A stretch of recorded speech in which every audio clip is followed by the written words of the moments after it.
Hey Amanda, it's so nice to have you on the show today. How are you doing? Good. Thank you so much for having me on.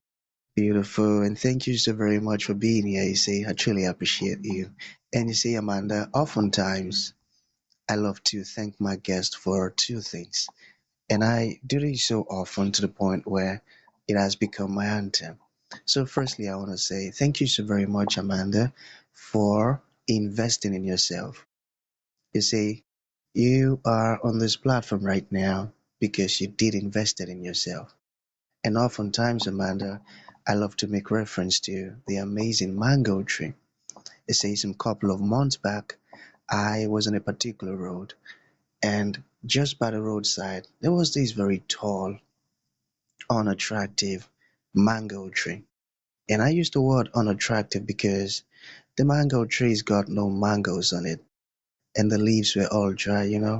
So I just walked past it and I went my way. But you see, just recently, Amanda, I was on that same road, and this time around, a lot's changed about the mango tree. The mango tree caught my attention pretty good from a distance, and immediately I got the urge to move so close to it, of which I did, and it wowed me because now the mango tree's got a lot of mangoes on it, beautiful green leaves and healthy branches. Not just mangoes, Amanda, I'm talking about ripe mangoes.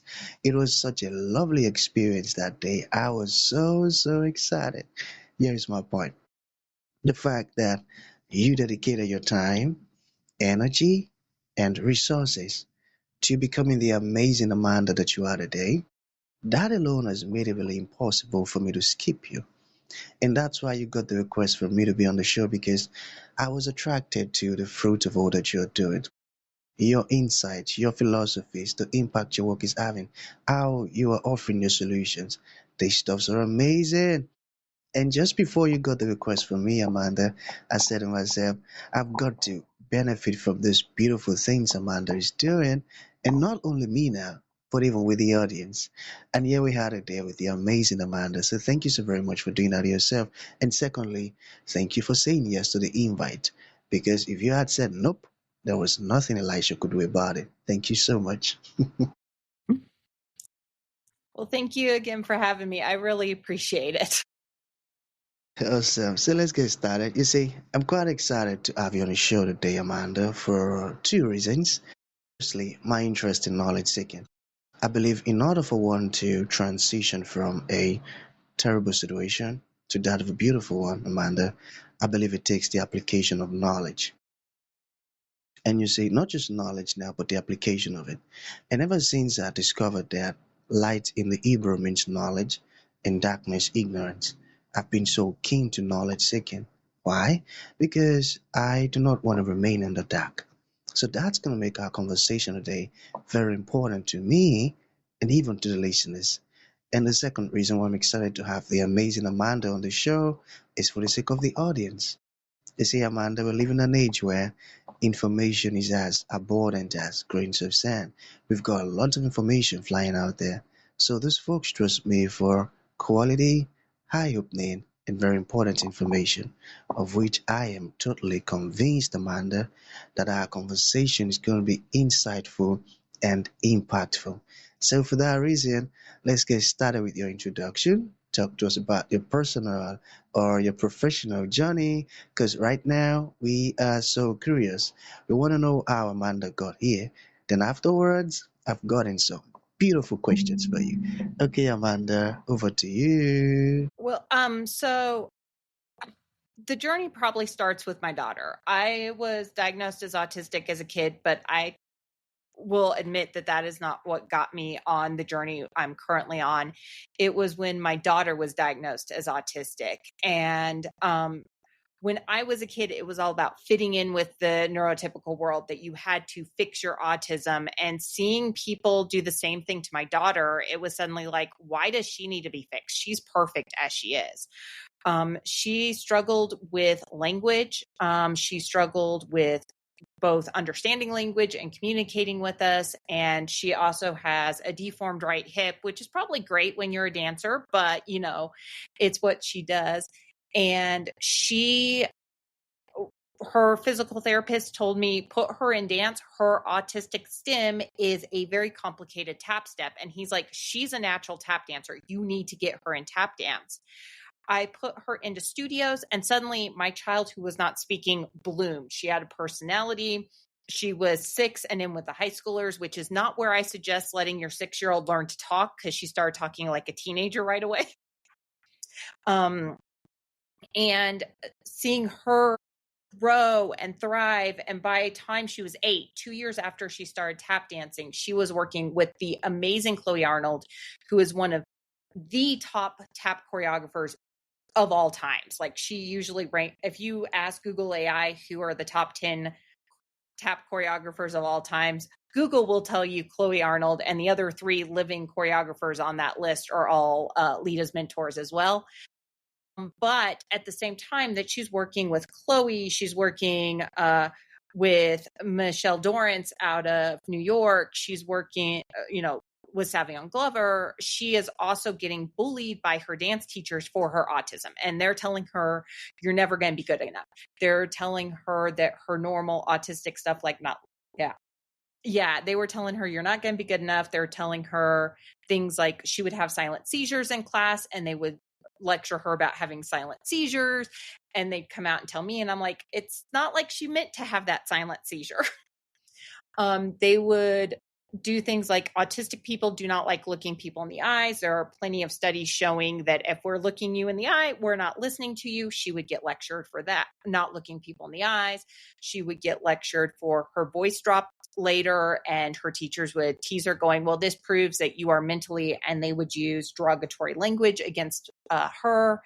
And she finally got fed up and came to me and went, Mom, if this is happening to me, this has to be happening to other autistic kids, because I'm working with the best of the best. Like, my dance teachers would give their right arm and right leg to be in the same room as my choreographers.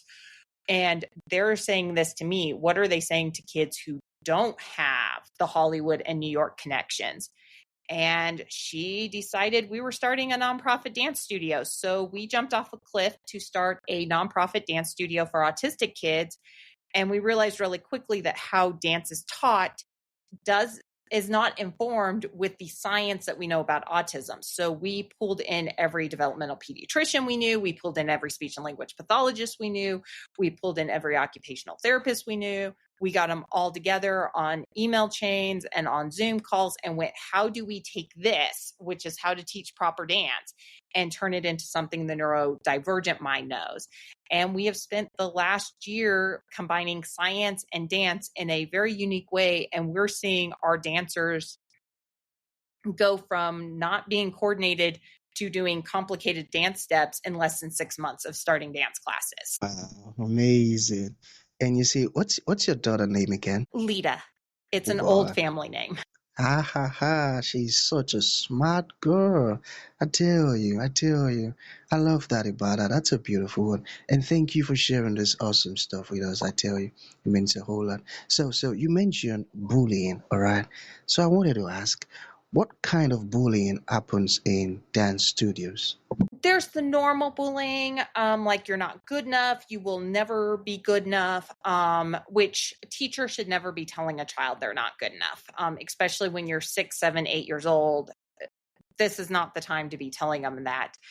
She got a lot of, her teachers didn't mean it, and I stand by they didn't mean it. When they were bullying her, she disagrees with me vehemently, but there was a lot of, I love you so much, I won't see your autism and I won't let you be autistic, because they saw it as something bad, where she's been her entire life raised to just think this is part of her. This is who she is. And she's like, how can you say you love me if you're saying this one thing about me is terrible?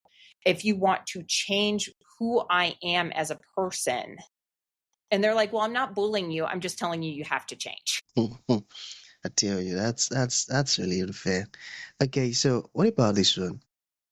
What challenges did you face starting a unique nonprofit in the Midwest? It wasn't the Midwest that was the problem. We had more of an issue with the autistic community is leery of dance classes that are targeted towards autism, because most of them are not autistic informed. The teachers have a good heart, but they don't know autism. So they're coming up with classes that are actually very stressful to the students. So we had to convince the local autism community that we were different, that we were taking in the knowledge from the community, that we were from the community and knew how to do this. Beautiful. I got that. So, still have some questions here. So how can dance studios better support dancers with autism? I think the hard part is some of it is learning autism and not just going to Google for it. Google is not the best place to get all your information. There are some organizations out there that claim to be autistic that are not as autism friendly as they are. So you have to be very careful where you're getting your information. And the science is changing every day. And I think that's the thing, is you have to know the science behind it, and you have to understand this isn't something that these kids can overcome. This is a limitation they have. Because that's one thing Leta's always heard is, well, you need to overcome this limitation. And she's like, I am autistic. This is who I am. And when you continuously say that to a kid, and this harkens back to my childhood and what I didn't want for her, all I heard the adults say is, you're not good enough. You will never be good enough to be in this part of society. And I think being informed on what autism is and being informed on how to act with it. I think one of the other things is there are some very triggering things to the sensory issues that a lot of studios have. Like, a lot of autistic kids cannot function with mirrors. It throws them off and their balance. And dance teachers are putting them in front of a mirror. And it's like, you're giving them migraines doing this. And they're like, but Yeah. this is how I know to do this. Fluorescent lighting makes a noise. I know Wow. neurotypical people do not seem to understand that, but it buzzes, and that will drive an autistic person up the wall. They're not listening to you. And almost every dance studio I've ever been in has fluorescent lighting. So Leta and I are like, yeah, do you not hear that buzzing? Wow. Oh my. I never knew that, I tell you. And sensory issues are more than just like, the noise is too loud. Like, Leta's a tap dancer. Tap doesn't hurt her ears, but clapping does. And trying to explain to teachers, it's an actual physical pain in the ears when we're talking sensory issues. It's not just that we don't like it. There's like smells that can drive an autistic person up the wall, and you have to kind of know the actual person, which is one thing our studio does. Is we have a dance studio individual education plan for each dancer. And we Mm, have, what are your sensory issues? Speech is not one thing. Speech and language pathology is a whole slew of things. And we're asking the parents and the dancers, tell us what your exact issue is with speech so that we can work with you the way it needs to be worked with. And I think it's a lot of knowing the knowledge, which I think a lot of dance teachers don't understand that part of it. They're like, I can do it without knowing any of this. I don't think that's possible. And I believe these are the things that makes your studio different from others. I tell you, because you're not just approaching the situation from the surface, you're going deep down. That's a deep dive. Oh boy, many of the things you shared right now I never knew before. Thank you so very much, Amanda. Wow, such an insightful moment. Okay, so we have two more. All right. So, what is a dance version of an IEP? So, a lot of the American listeners, if they have any knowledge of special education, will know that IEPs are what students in schools are given, and it breaks down everything about a student. It breaks down their main diagnosis, it brings down their secondary diagnosis, it brings down what services they're receiving outside the school. It should break down things like sensory issues, and how best the child learns, and come up with goals, and three types of goals, like short-term goals, medium range goals, and long-term goals. And that way, you're progressing in some ways. We took the best of that and got rid of the bad parts of it and brought it into the studio for each and every dancer. We know who they are before they walk through our doors with a lot of our parents. And we go, hey, go ask your medical team to help with this too, because we need to know that exact diagnosis so that we know how to interact with them. And it has made it so much easier for our dancers because our staff knows this child needs me to talk to him this way. This child processes English this way. This kid needs the lights turned down. This kid needs my volume of my voice at a whisper. This kid needs me to be a little louder. And so, luckily, we're a nonprofit, so we can afford this, but we have our class sizes never get about 3 or 4 dancers in a class, and we have 2 adults in every class. So we really can follow that a lot easier than most dance studios in America have up to 35 kids in a class. Wow. Oh It's my. it's a lot easier for us to do that. But yeah, so we have plans and goals, and we know that this kid needs to be working on their tondus, this kid needs to be working on their shuffles, and we know exactly where they are in their dance education, which is helpful to the teachers and helpful to the kids. Very, very helpful, I tell you. You know, understanding each kids. Wow. That's amazing. That's amazing. I love that. So to bring this to an end, Amanda, what would you like to leave the audience with, like a final thought? And to those folks who would like to reach out to you, learn more about the beautiful things you're doing, or even ask you questions. How can that be possible? So to all the parents of special needs, complex kids, differently abled kids, quit judging yourself. You are doing just fine. Do not listen to your friends who have neurotypical or uh, normally abled kids telling you, but your kid isn't XYZ. Your kid is perfect. You're not the problem.